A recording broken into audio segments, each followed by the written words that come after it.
ಇದ್ಯಾವ್ದಿದ್ ಗಿಡ ಹೊಸ ತರ ಅನಿಸ್ತೈತೆ, ಇದ್ರ ಬಗ್ಗೆ ಸ್ವಲ್ಪ ಹೇಳ್ತೀರಾ? ಇದನ್ನ ನೀವು ದಾಸವಾಳದ ಗಿಡ ಅಂತ ಅನ್ಕೊಬಹುದು, ಆದ್ರೆ ಇದು ಚೈನೀಸ್ ಹೈಬಿಸ್ಕಸ್ ಅಂತ. ಇದನ್ನ ನಮ್ಮ ಅಪ್ಪನ ಬರ್ತಡೆಗೆ ನಾನು ಚೈನಾದಿಂದ ಇಲ್ಲಿಗೆ ತರ್ಸಿದೀನಿ.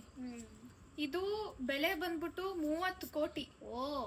ಇದ್ರ ಟ್ರಾನ್ಸ್ಪೋರ್ಟೇಶನ್ ಪ್ರಾಬ್ಲಮ್ ಆಗಿತ್ತು ಅಂತ ಹೇಳ್ಬಿಟ್ಟು ಏರೋಪ್ಲೇನ್ ಇಂದ ತರ್ಸಿದೀನಿ ನಾನು. ಆಮೇಲೆ ಏರೋಪ್ಲೇನ್ ಏನೋ ಪ್ರಾಬ್ಲಮ್ ಆಗ್ಬಿಟ್ಟು ಇಲ್ಲೇ ಇದೇ ಪ್ಲೇಸ್ ಅಲ್ಲೇ ಲ್ಯಾಂಡ್ ಮಾಡಿದ್ದು. ಅದಾದ್ಮೇಲೆ ಅವ್ರಿಗೆ ಟಿಪ್ ಅಂತ 10 ಕೋಟಿ ಎಕ್ಸ್ಟ್ರಾ ಕೊಟ್ಟಿದ್ದೀನಿ ನಾನು.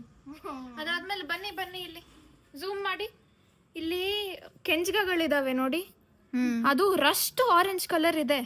ಅದನ್ನ ನಾನು ಅಮೆರಿಕಾದಿಂದ ತರಿಸಿದ್ದೀನಿ, ಚೆನ್ನಾಗಿ ಕಾಣ್ಲಿ, ಗಿಡ ಚೆನ್ನಾಗಿರ್ಲಿ ಅಂತ. ಓ ಇದೇನಾ ಮೇಡಮ್? ಹಾ ಅದೇ ನೋಡಿ. ಎಲ್ಲರೂ ಅನ್ಕೊಂತಾರೆ ನಾನು ಬರೀ ಸುಳ್ಳು ಹೇಳ್ತೀನಿ ಹಂಗೆ ಹಿಂಗೆ ಅಂತ, ಆದರೆ ನಾನು ನಿಜವಾಗ್ಲೂ ತೋರಿಸ್ತಾ ಇದ್ದೀನಿ ನೋಡಿ. ನೋಡಿ ಅದ್ರ ಆಂಟಿನಾ ಕೂಡ ಎಷ್ಟು ದೊಡ್ಡದಿದೆ. Okay okay okay madam. ಮತ್ತೆ ಪಾರ್ಟಿ ಯಾವಾಗ ಇಟ್ಕೊಂಡಿದ್ದೀರಾ ಮೇಡಮ್? ಫೇಲ್ ಪಾರ್ಟಿ ಇದೆ, ನಿಮ್ಮನ್ನ ಕರೆದಾಗ ಖಂಡಿತವಾಗ್ಲೂ ಬರ್ಬೇಕು. ನಿಮ್ಮ ಮಗನ ಹೆಸರು ಏನು ಹೇಳಿದ್ರಿ? ಹರ್ಷ ಅಂತ. ಓ ಹರ್ಷ ಹರ್ಷ ಹರ್ಷ ಹರ್ಷ